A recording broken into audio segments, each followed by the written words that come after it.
السلام علیکم ورحمت الله وبرکاتہ. د روژې مبارکه میاشت ده. دا ملګري چې څومره په دې ګروپونو کې اډ دي، خپل موبایل کې چې درسره څومره هغه ملګري دي چې هغه واتساپ استعمالوي، نو په دې ګروپونو کې هغه په خپله باندې اډ کړئ. زه تاسو اډمن کوم په دې کې.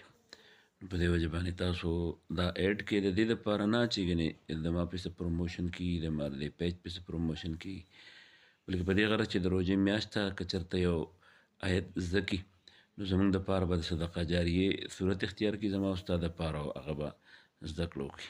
ټول ملګرو ته مې درخواست دی چې هغه خپل موبایل کې چې کوم ملګري ورسره وي په دې ګروپونو کې اډ کړي.